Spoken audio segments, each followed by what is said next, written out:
రాష్ట్ర వ్యాప్తంగా తల్లికి వందనం పేరుతో ఈరోజు ఎవరైతే అర్హులు ఉన్నారో అర్హులుగా ఉన్న ప్రతి తల్లి ఖాతాలో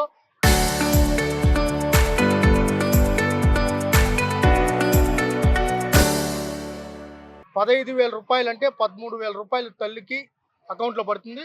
2,000 రూపాయలు స్కూల్ ఏదైతే మెయింటెనెన్స్ ఉందో ఆ మెయింటెనెన్స్ అది కూడా పిల్లలకే ఉపయోగపడే విధంగా, అంటే ప్రతి పిల్లవాడికి 15,000 రూపాయలు, ప్రతి పిల్లవాడికి 15,000 రూపాయలు ఇచ్చిన మాట ప్రకారం ఆ రోజైతే ఏదైతే ఎలక్షన్లో నారా చంద్రబాబు నాయుడు గారు కానీ, నారా లోకేష్ గారు కానీ, పవన్ కళ్యాణ్ గారు కానీ ఆ రోజు హామీ ఇవ్వడం జరిగింది. అదేవిధంగా యువగలం పాదయాత్ర జరుగుతున్నప్పుడు అనేక మంది తల్లులు లోకేష్ గారిని కలిశారు.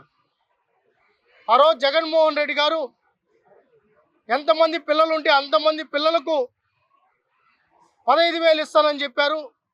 అధికారంలోకి వచ్చిన తర్వాత ఒక పిల్లవాడికేమో 15,000 ఇస్తానని చెప్పి ఇంకో పిల్లవాడిని మటన్ కొట్టులోనో ఫిష్ కొట్టులోనో లేకపోతే వైన్ షాపుల కాడో పని చేసుకోమని ఆయన ఉచిత సలహా ఇచ్చే పరిస్థితి ఉంది.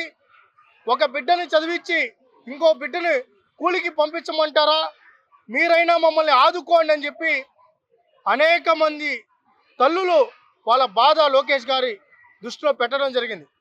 ఆ రోజు అదే నారా లోకేష్ గారు కర్నూలులో ఉండగా, నారా లోకేష్ గారి పాదయాత్ర కర్నూలులో ఉండగా ఆ రోజు ఒక మాట ఇవ్వడం జరిగింది. ఎంతమంది బిడ్డలున్నా అర్హులైన ప్రతి తల్లికి అది 5 మంది ఉన్నా, నలుగురున్నా, ముగ్గురున్నా, ఇద్దరున్నా, ఎంతమంది ఉంటే అంతమంది పిల్లలకి 15,000 రూపాయలు ఇస్తామని చెప్పి మాట ఇవ్వడం, ఇచ్చిన మాట ప్రకారం ఈరోజు ఆర్థిక ఇబ్బంది ఉన్నా, కష్టం ఉన్నా రెండో సంవత్సరం కూడా ఈరోజు తల్లుల ఖాతాలో నిన్నటి నుంచి నిధులు జమ అవుతున్నాయి. దాదాపు 10,000 కోట్ల పైన అమ్మఒడి కింద నిధులు తల్లికి గతంలో జగన్మోహన్ రెడ్డి అమ్మఒడి అన్నారు. ఈరోజు మేము తల్లికి వందనం కింద ఈరోజు నిధులు వాళ్ళ అకౌంట్లో వేయడం జరుగుతోంది. మేము మళ్ళీ విజ్ఞప్తి చేస్తున్నాం, ఈరోజు ప్రతి తల్లి ఆనందంగా ఉంది. ప్రతి బిడ్డవారు ఈరోజు చూసాం, పిల్లలు మీ అకౌంట్లో, మీ తల్లి అకౌంట్లో డబ్బు పడిందంటే పడింది అని చెప్పి ఎంత గట్టిగా మాట్లాడారో మీరు చూసే ఉంటారు. ఈరోజు ప్రతి తల్లి కళ్ళలో ఆనందం చూడాలి. వాళ్ళ బిడ్డల్ని మేము చదివించుకుంటున్నాం, గర్వంగా ఈ ప్రభుత్వం మాకు సహాయం చేస్తుందని చెప్పి వాళ్ళు గర్వంగా ఈరోజు తల్లులు ఆనందంగా ఉన్నారు. చదువు కంటే మించింది ఏమీ లేదు. నారా లోకేష్ గారు విద్యాశాఖ మంత్రి అయిన తర్వాత విద్యాశాఖలో అనేక మార్పులు వచ్చాయి.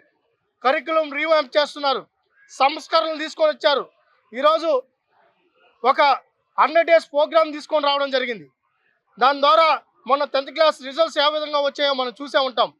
ప్రైవేట్ స్కూల్తో సమానంగా ప్రభుత్వ స్కూల్లో చదువుకునే ఎవరైతే టాపర్స్ ఉన్నారో ఆ టాపర్స్ని కూడా ఈరోజు ప్రధాన శీర్షికల్లో యాడ్ల రూపంలో వాళ్ళ ఫోటోలు కూడా వచ్చే పరిస్థితి ఈరోజు రాష్ట్రంలో ఉంది. ఈరోజు ఇంటర్మీడియట్ కానీ, స్కూల్ ఎడ్యుకేషన్ కానీ, హైయర్ ఎడ్యుకేషన్ కానీ ఈరోజు ఈ 2 సంవత్సరాలు అనేక మార్పులు తీసుకొని రావడం జరిగింది.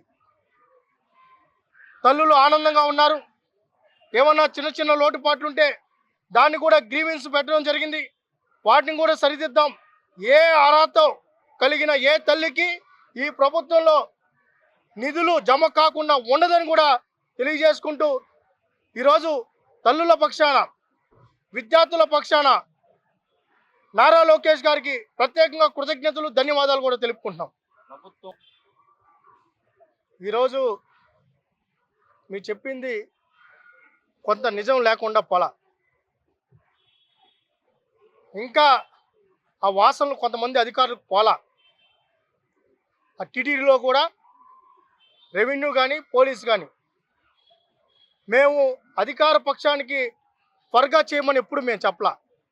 మాకు ఒత్తాస పలకమని చెప్పలా, మాకు సెల్యూట్ కొట్టమని మేము అడగడంలా.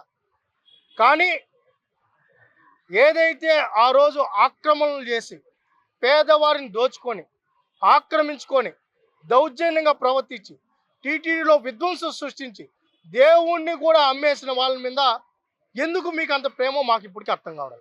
మేము అడుగుతూనే ఉన్నాం. అయితే సరిదిద్దుకుంటారని మేము చూసాం, కానీ మాకంటే ఎక్కువ మీడియా కూడా మొట్టికాయలు వేస్తూ ఉంది. మీరు ఈరోజు మాకు 164 సీట్లు ఇచ్చారు కూటమి ప్రభుత్వానికి.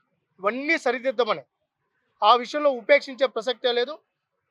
మా దృష్టికి వచ్చిన ఏ అధికారైనా, ఇంకా వైసీపీకి వత్తాసు పలికే ఎంతటి వారినైనా వదిలిపెట్టే ప్రసక్తే లేదు. మళ్ళీ చెప్తాం, మేము వ్యక్తిగతంగా ఎవరి జోలికి పోం. మాకు సెల్యూట్ కొట్టమని చెప్పం, మాకు వత్తాసు పలకమని చెప్పం. ఈరోజు అధికారం ఉంది కదా, మాకు ఈ పనులు చేసి పెట్టమని మేము ఎక్కడ మేము అడగల. కానీ ఈరోజు అక్రమార్కులకు, దౌర్జన్యకారులకి, మరి కరుణాకర్ రెడ్డి గారు ఆయనే స్వయంగా టీటీడీలో 2000 మంది నా మనుషులు ఉన్నారంటే పైన ఉన్న కొంతమంది అధికారులు కళ్ళు మూసుకున్నారని మేము అడుగుతున్నాం. మీడియాలో వస్తున్నాయి, కళ్ళు మూసుకున్నారని అడుగుతున్నాం. కాబట్టి అన్నీ ముఖ్యమంత్రి గారి దృష్టిలో ఉన్నాయి, డిప్యూటీ సీఎం గారి దృష్టిలో ఉన్నాయి.